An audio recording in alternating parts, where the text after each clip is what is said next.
welcome back to my YouTube channel. And this video is dedicated to those of you who want to get into reading. I have got romance, fantasy, mostly romantasy, but and also some mystery books in here. And I'm probably going to have to rapid fire through these because I'm very tired, but I will tell you some stuff about it. And please take a couple of these and go try to read.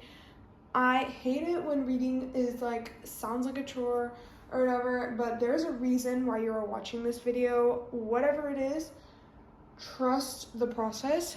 You may try a romance book and find out romance isn't for you. You may try a mystery book and find out mystery isn't for you. Don't give up on the first try. Reading is literally probably for everybody. It's just most people give up, or most people find it as a chore. It is not. It is a way of escape. It is a way of relaxation. It's everything. It's amazing. It's beautiful. It's powerful. And I am rambling, so let's get on with the video. Starting off with a fan favorite, Percy Jackson, the first book in the Percy Jackson series, Percy Jackson and the Olympians by Rick Riordan. Whoa. This series literally made my book life, I guess. I got this book recommended to me one day. My mom bought it for me when I was much younger, and I just started reading it. I fell in love. I read the series. I read the next series you're supposed to read after the series, and so on and so forth. I have said what order to read the Rick Riordan universe in another video. Go check that out. Oh, geez, I keep on tripping when I'm speaking, on my words. But yeah, this book is so good. It is an introduction to fantasy. It's good for YA. I personally think that it depends on the person. It depends on you, whether if you're watching this video for somebody else, it depends on them. If it's for you, it depends on you. Don't push yourself into it if you don't think that you can handle violence or anything like that. This hasn't got too much. I think it's about 11, 12 plus. Honestly, I've recommended it to my sister, who's about 11, 12, at least when she started it. And yeah, she loves it. I loved it. Most people who read this love this, and it's just really funny, cute, and a great way to get into reading. Next up, we have The Literal Icon, The Cruel Prince by Holly Black, sorry. This is the first book in the Folk of the Air series. The Cruel Prince, this is in a trilogy, but there are some other books in this world which have characters that are connected to these books too. I haven't read those yet. It's The Stolen Heir and The Prisoner's Throne by this author too, and I cannot wait to, because this was one of the actual first book talk books I've ever bought in my life, and so worth it. So worth it. It's a really good series. Some people say they love it, some people say that it wasn't for them. It just depends on you. I don't know. I personally adored this series. There isn't too much romance in this one. Romance is definitely a subplot, so keep that in mind when you're reading it. There's quite a few plot twists. I would say that the second book had the biggest plot twist. Definitely. Don't search that up though, because spoilers. But yeah, The Wicked King, the second book in the series, that book, definitely had the biggest plot twist at the end.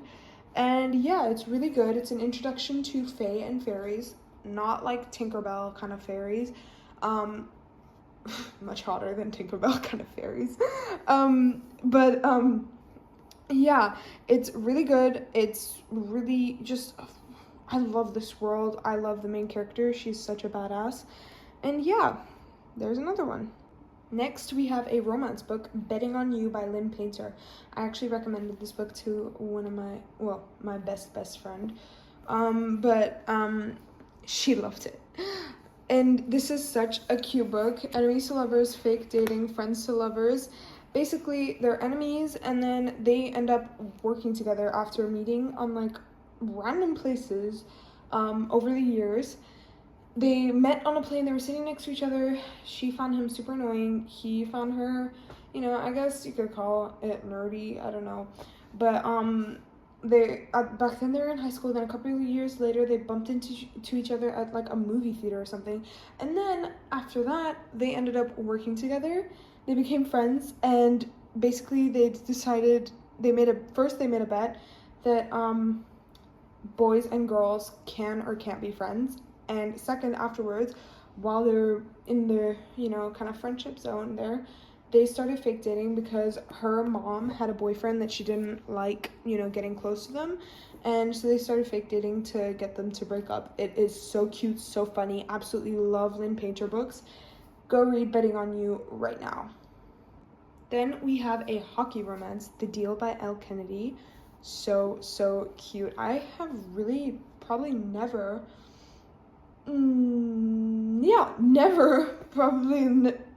I'm not going to say 100% yes, because there could have been like one incident, heard someone say they did not like this series. This series is amazing. This is the first book in the series, The Deal by Elle Kennedy, in the Off-Campus series, right there. If you want to pause and read the back. It's a hockey romance. It's really cute. It's funny. I just love both the series. And then this series connects in the world with another series, the Briar U series, which you'll see how they connect.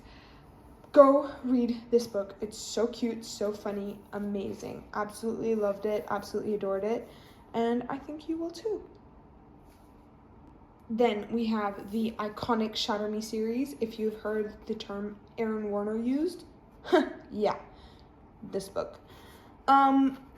This book is so, so good. It's the first book in like an 8-book series. They're all pretty much this size. They get bigger as they go along, but not maybe like 100, 150 page bigger, I guess. Maybe more. Like, that's all. Each book is about 300, 400, maybe 500 pages. So, so good. It gets like better as you get along. Absolutely love the series. This is a great, great book. Way to start. It's dystopian. It's, romance in it. There's like, it's just got everything. It's amazing. It's amazing. It's amazing. So many plot twists. So many, like, just mind-shattering moments. Yeah, go read this book. Then we have a mystery book, My Killer Vacation by Tessa Bailey. This is mystery with romance. It's a really cute book about a girl who goes with her brother on a summer vacation that she's been saving up for as long as she can remember. She's a teacher, and suddenly there's a grumpy, hot, single, obviously, detective / bounty, I think more of a bounty hunter, definitely more of a bounty hunter, that ends up coming to investigate a murder that happened next door.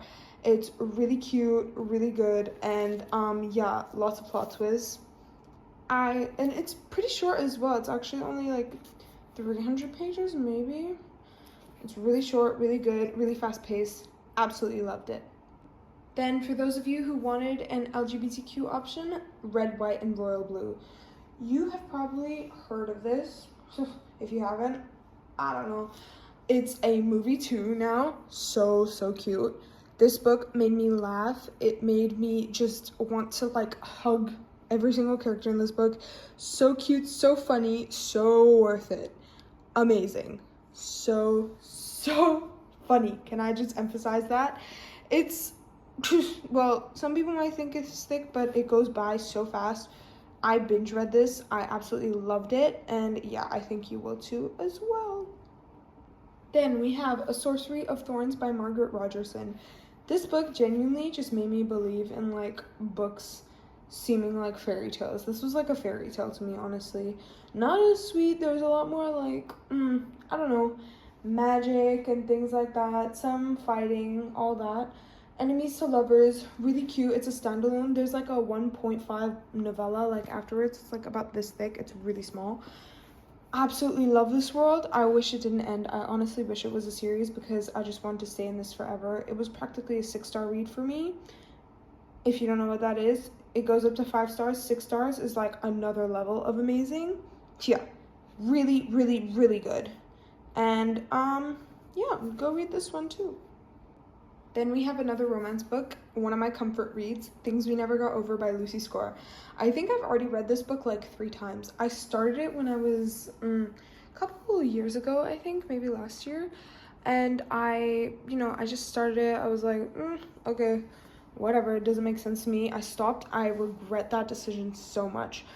So good. Again, 6 stars. Amazing. In the beginning, you might be a tad bit confused, but it gets so much better. Like, as in you get to like understand it way more.